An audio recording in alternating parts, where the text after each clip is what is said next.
Alors, si vous permettez, puisque nous sommes là pour réfléchir ensemble sur ce qui se passe donc au niveau de cette transformation digitale, je donne la parole à la salle. Peut-être le soin pour vous de vous présenter avant de poser votre question éventuellement à nos experts. Oui, bonjour, Drissi Jawad, consultant.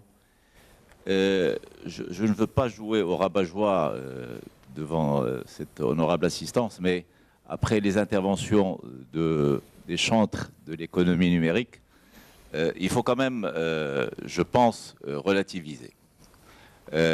Relativiser parce que j'espère que nous ne deviendrons pas demain tous des robots et que cette numérisation va quand même nous garder une partie d'humanisme.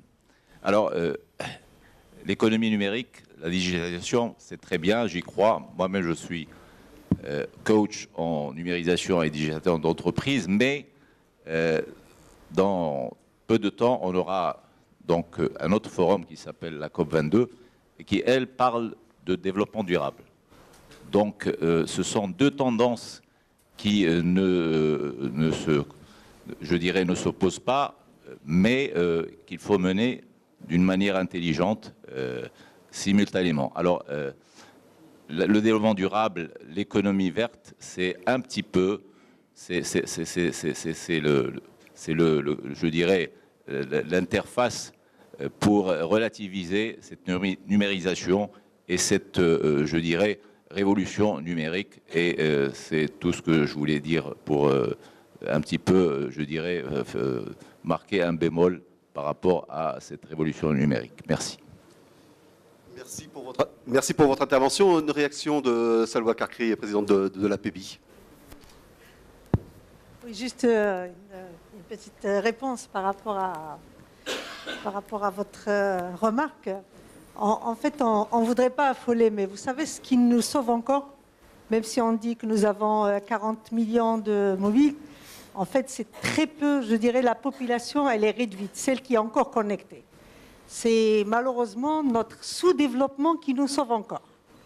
Et je pèse bien mes mots, hein, c'est notre sous-développement qui nous sauve encore de cette transformation digitale et parce que avec le nombre, malheureusement, encore une fois, d'analphabètes, etc., on est encore à l'abri. Mais on espère pour notre pays, vu qu'on s'est justement lancé dans, je dirais, la réforme de l'enseignement, l'université, etc., j'espère qu'on dépassera ce stade-là. Donc ça, c'est la première remarque. Par rapport au développement durable, oui, vous avez raison, mais en fait, les technologies de l'information jouent un rôle très important par rapport à l'économie verte. Parce que plus on utilise les technologies de l'information, moins on utilise les papiers, et donc, je veux dire, avec l'archivage, etc. Donc, ça contribue, c'est un facteur qui est important pour contribuer justement à l'économie verte. Votre Boubker, en complément. Alors, juste pour compléter ce qu'a dit Madame la Présidente, il n'y a pas d'opposition entre économie numérique et économie réelle. Uber n'existerait pas s'il n'y avait pas des constructeurs automobiles pour fabriquer des voitures. Et on est bien dans le réel quand on fabrique de la voiture. Donc pour revenir au secteur qui nous concerne, qui est le tourisme, il faut des hôtels, il faut des restaurants, il faut des routes, il faut des autocars, il faut des avions, il faut des musées, il faut des sites à visiter. Ça, c'est du réel. Donc ça va pas disparaître, ça continue à exister. Et au contraire, il faut le promouvoir, il faut l'optimiser, il faut le vendre, il faut le marketer. Ce que l'on dit, c'est qu'au-delà de la valeur ajoutée que fournissent ces services, c'est que le modèle de commercialisation, de promotion, de marketing est en train de changer. Mais le touriste va continuer à aller sur la place Jamel Fna manger des escargots. Ça ne va pas changer. Le numérique ne va pas modifier ça. Le numérique va modifier tout ce qui est en amont et éventuellement en aval. Voilà, c'est ce que je veux dire. Le paiement se fait par carte bancaire.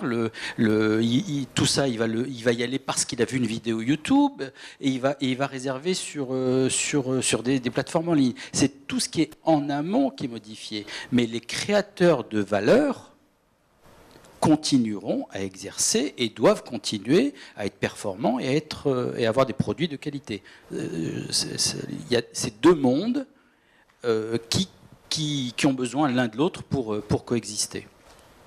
C'est pas le numérique va balayer le tourisme, par exemple. Non, non. Non, il y aura toujours Jam El Fna, et il y aura toujours un Allemand qui viendra à Jam El Fna manger des brochettes. Tout ce qui change, c'est la partie flux, la partie vente, marketing, promotion, etc. Celle-là, elle change. Voilà. Une autre intervention ici. Bonjour, je suis hôtelier. D'abord, le tourisme, c'est pas Jam El Fna. Le tourisme, c'est un ensemble d'investissements que le numérique, s'il n'y a pas un suivi, et risque d'empêcher cet investissement. Parce que la société avec le numérique est en train d'évoluer à 2 vitesses. Et je suis tout à fait d'accord avec madame quand elle dit que heureusement que notre sous-développement nous sauve. Mais à quel niveau?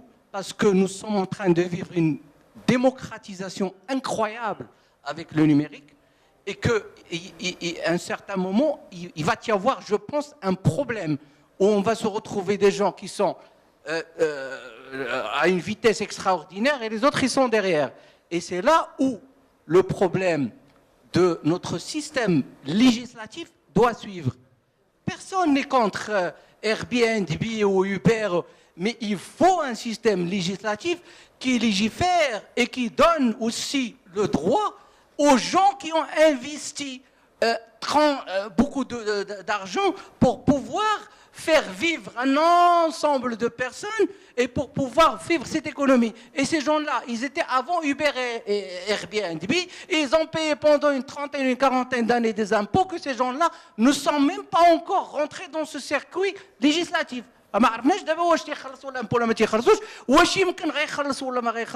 Et c'est là où le numérique, je ne sais pas si vous êtes d'accord avec moi, parce que on est en train d'analyser d'une manière superficielle. Oui, moi je suis un citoyen.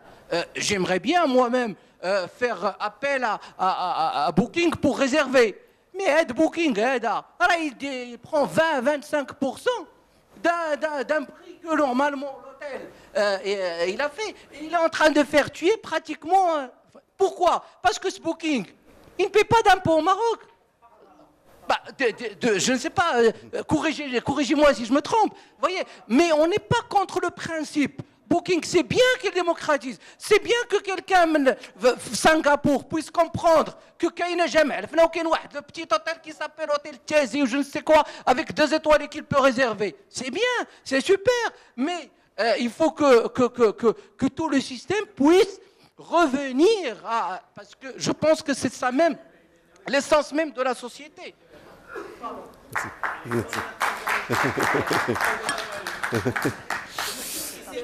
Je prends d'abord une question aussi. Oui.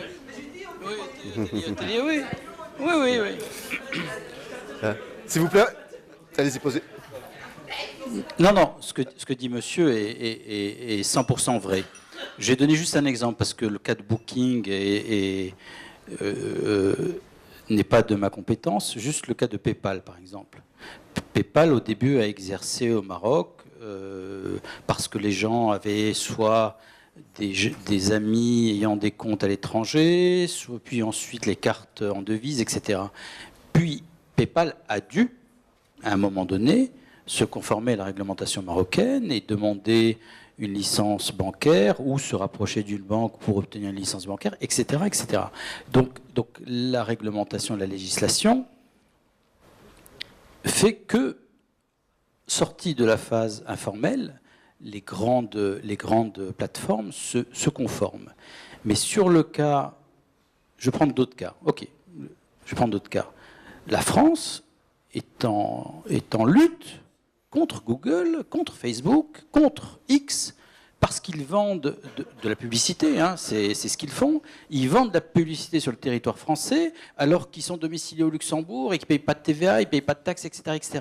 La France avec Google, donc vous imaginez, la 5e économie mondiale, avec le numéro 1 mondial, 2 ou 3 mondial de l'informatique. Ils n'ont toujours pas réglé le problème.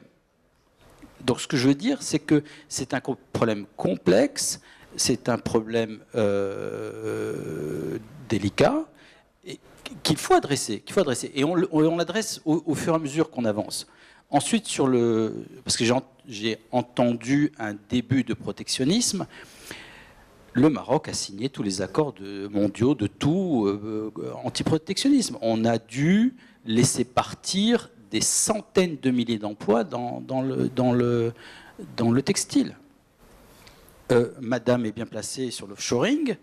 L'offshoring, nos emplois sont en train de partir au Sénégal, en Côte d'Ivoire et à Madagascar. Vous confirmez, madame? Que voulez-vous que l'État fasse? On ne peut pas. On peut pas retenir ces emplois. On ne peut pas retenir. Voilà. Et nous-mêmes, Marocains, allons investir au détriment des emplois marocains. Ce que je disais, mon premier point, il n'y a plus de frontières. Et ça, on est encore dans une phase transitoire. Mais il n'y a plus de frontières. Et ça, il va falloir l'intégrer et mettre en place des business models dans lesquels il n'y a plus de frontières. Voilà. Salwa Karkri. Moi, si tu permets, je rajouterai, je suis d'accord avec vous quand vous parlez de la disparité. Parce que c'est ça le problème, c'est qu'il ne faut pas qu'on arrive à un Maroc à 2 vitesses. Nous, en tant que fédération, nous avons travaillé avec le ministère. Si on n'en a pas encore parlé parce que c'est prématuré, pour préparer une véritable vision Maroc Digital 2020. Et ça doit être justement une stratégie inclusive, c'est-à-dire que partout dans le monde rural, etc., il faut qu'on puisse accéder à l'information. Il faut que ce soit l'information pour tous. Donc aussi bien dans les villes que dans le monde rural, chez les riches, chez les pauvres. Et puis surtout un point qui est très important, parce que tous nos enfants, la plupart des adolescents, je pense, passent énormément du temps sur l'informatique, etc. Et vous savez très bien que malheureusement, il n'y a pas que les côtés positifs, il y a beaucoup de dangers, et on l'a vu dernièrement avec tout ce qui se passe dans le monde. Et donc il faut qu'on puisse, au Maroc, également contrôler le contenu. Il faut qu'on puisse développer un véritable contenu marocain et contrôler à quoi nos enfants ils ont accès. Donc c'est vraiment une stratégie qui doit être globale, qui doit être portée à plus haut niveau et vraiment accélérée d'ici 2020 si on veut justement non seulement monter dans le TGV, mais pas faire monter quelques Marocains et laisser tous les autres, ce qui peut y avoir malheureusement des problèmes sociaux graves pour notre pays, quoi. Une question ou une intervention? Oui, d'abord une boutade pour le Marrakech et le tourisme de Marrakech. Peut-être que les Bouzouloug aussi, il y aura une plateforme de distribution de bouche, etc. Donc on passera même plus par la place. Bon, ça c'est une boutade. Aujourd'hui, le digital et la révolution numérique est une opportunité pour le Maroc et une opportunité pour nos enfants. Nous avons une nouvelle génération de jeunes qui sont là et qui sont vraiment dans l'air du temps. Et ça va permettre au Maroc de rattraper énormément de retard. Donc c'est une opportunité. Personne ne peut aujourd'hui ignorer qu'il faut une transformation et il faut également regarder vers l'avenir parce que c'est là où il y a des places à prendre et c'est là où il faut se positionner. Ceci étant, nous avons des équilibres sociaux et nous avons surtout une réalité à voir. Il ne faut pas qu'on soit plus royaliste que le roi. Moi, quand j'ai vu l'intervention de monsieur le directeur du numérique, je pensais également que vous allez nous dire ce que le ministère est en train de faire au niveau législatif pour pas protéger. Je suis absolument. Aujourd'hui, c'est un terme qu'il faut absolument effacer de notre langage, mais mettre à niveau, augmenter la compétitivité. La compétitivité, c'est notre credo pour l'avenir. Mais pour revenir à des exemples qui aujourd'hui frappent, et je vais rester sur ce modèle-là, problème d'ubérisation, problème d'Airbnb, etc. On ne peut pas être plus royaliste que le roi. Aujourd'hui, Uber, qui est un phénomène de plateforme, et je reviendrai sur Madame Karkri, sur l'histoire de Casablanca, qui a émis beaucoup de réserves sur le problème d'Uber. Aujourd'hui, aux États-Unis, on a forcé Uber à modifier son modèle. D'accord ? On a forcé Uber à déclarer les chauffeurs. On a forcé les chauffeurs d'Uber à se muer en auto-entrepreneurs et créer des micro-sociétés. Donc, il y a des évolutions. Ce n'est pas ce qu'on nous demande aujourd'hui, parce que ce qu'on nous demande aujourd'hui, et notamment au Maroc, c'est quelque chose qui est absolument intolérable. Pourquoi ? Parce qu'il y a un modèle aujourd'hui qui obéit à des règles où les gens ont des devoirs par rapport à un certain nombre de licences, ils payent, etc. Ils payent des charges, ils payent des taxes, etc.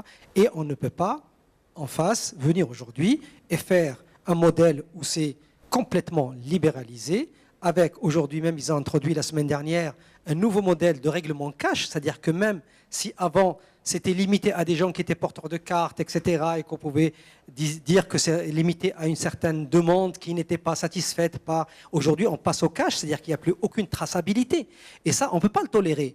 On ne peut pas le tolérer parce qu'il y a des équilibres sociaux. Il y a des gens qui vivent, là, il y a des familles, des centaines de familles, il y a un modèle. Tous ces gens-là, on n'a rien préparé pour leur conversion. Qu'est-ce qu'on va faire? Donc là, il y a un problème. Et je reviens sur Uber. Uber, partout aujourd'hui dans le monde, il a des problèmes. En Allemagne, c'est pire. On est presque en train de l'interdire. Airbnb, je ne sais pas si vous le savez, mais le lundi, il y a 3 jours, le gouvernement allemand a décrété une nouvelle loi.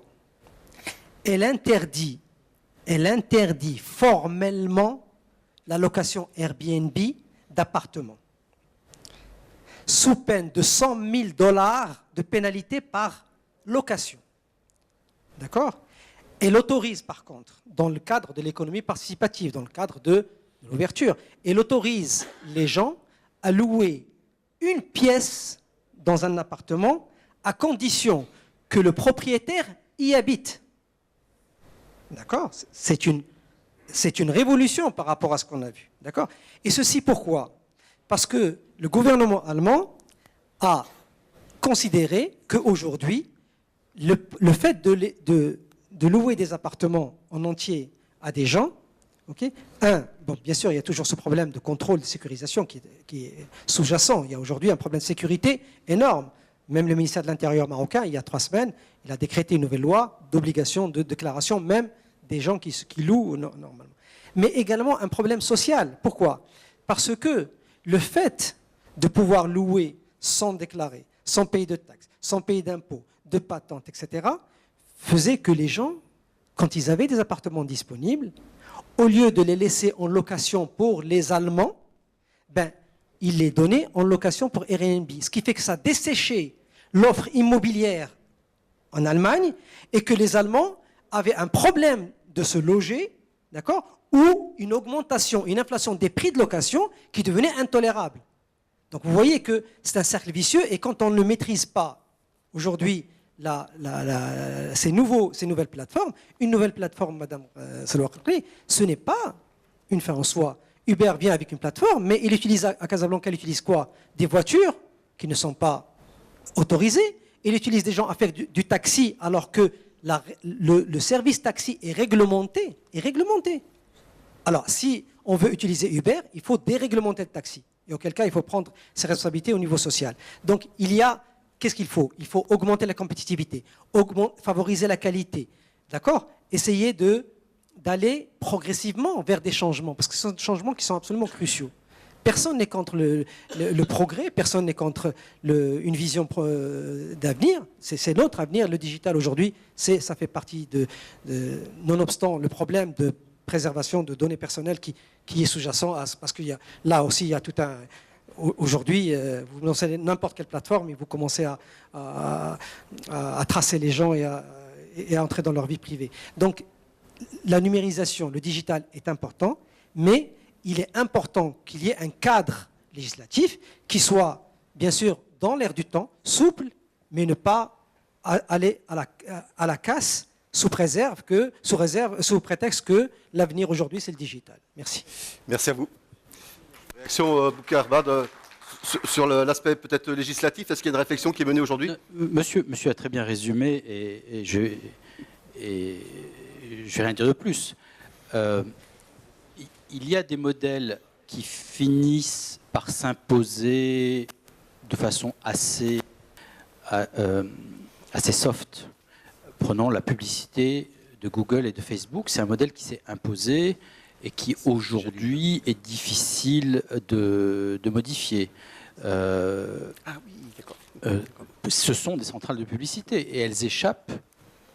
Par exemple, au Maroc, il y a des millions de dirhams qui sont investis dans ces centrales de publicité et elles échappent au fisc, etc.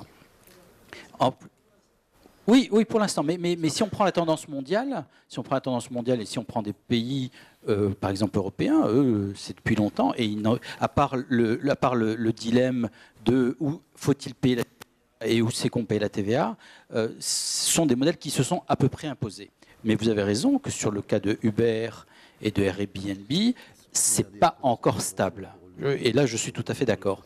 Et le rôle de l'État, c'est de surveiller cette stabilité et de légiférer si, effectivement, on trouve que ce système est trop instable et génère, entre autres, des risques sociaux, des risques économiques, etc. La seule chose que j'ai dit, c'est que c'est quand même difficile pour un pays comme le Maroc de légiférer sur des sujets aussi mondiaux si on n'a pas des benchmarks. Voilà, c'est quand même difficile. Maintenant, si la France décide de couper Uber parce que ça nuit au taxi, si l'Allemagne décide de couper Airbnb, etc., on commence à avoir un benchmark et on ne fait pas figure de pionnier dans un domaine où on a quand même de l'investissement, on est quand même sous le microscope. Par contre, c'est le rôle de l'État de surveiller cette évolution mondiale et de légiférer en conséquence.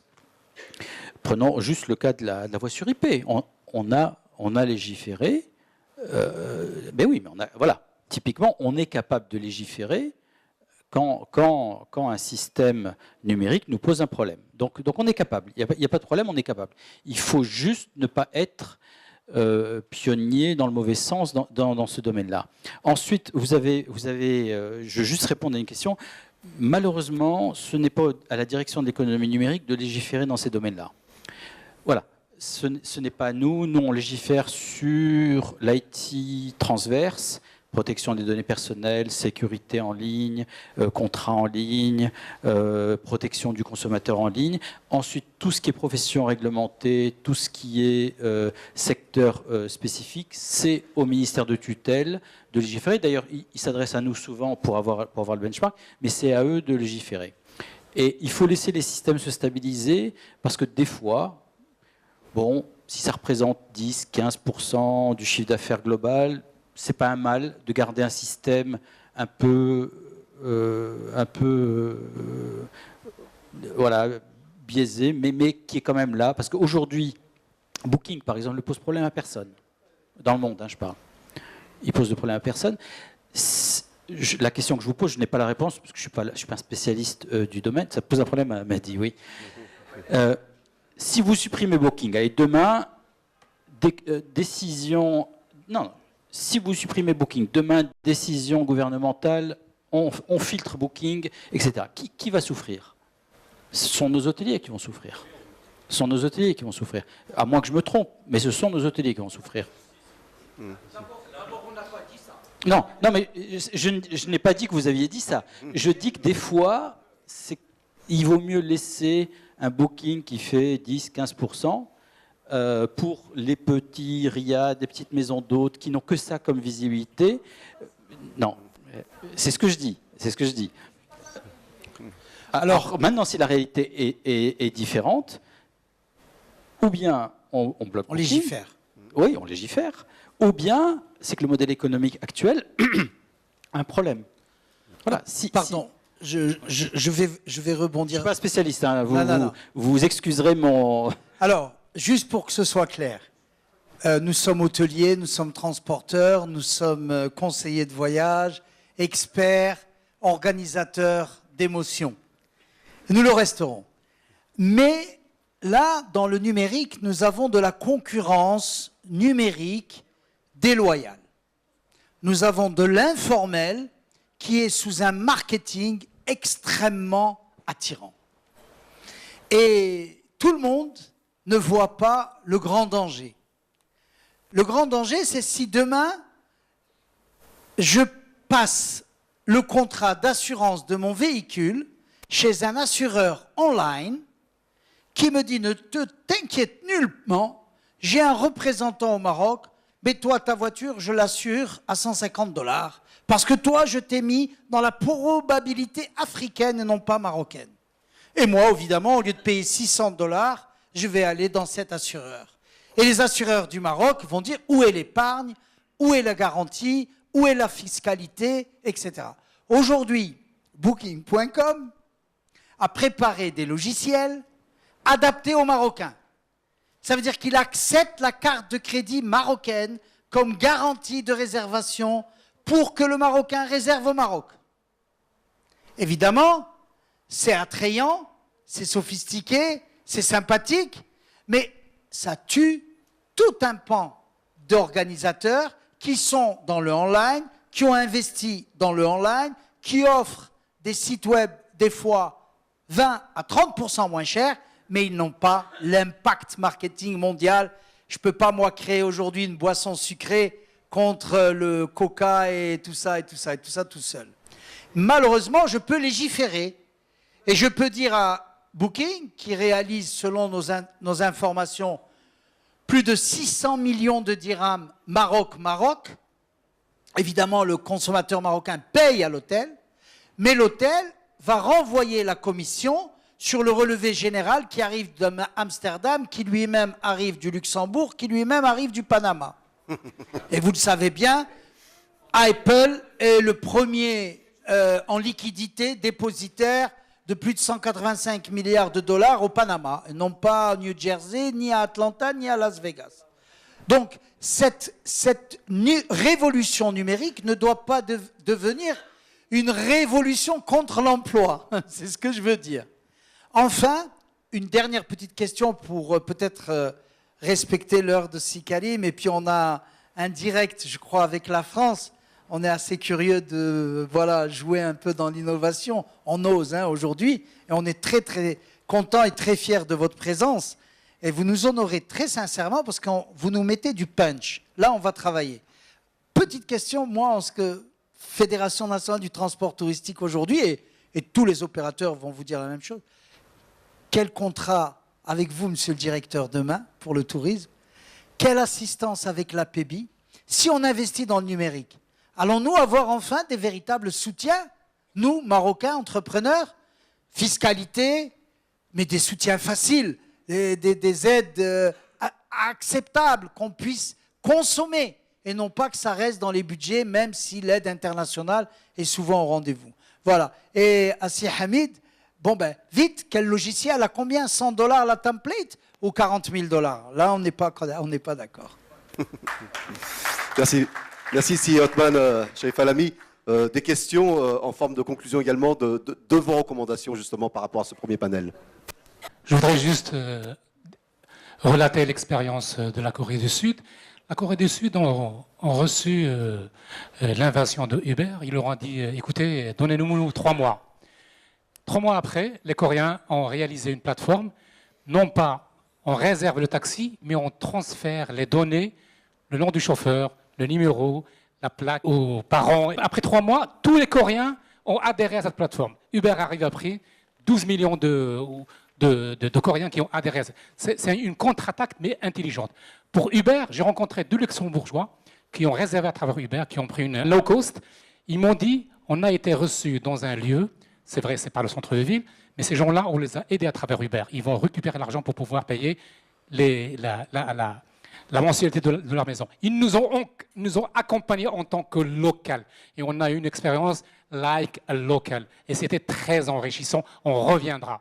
Voilà, c'est mon conclusion et merci. Je ne vais surtout pas répondre sur un sujet très, très délicat. Très délicat.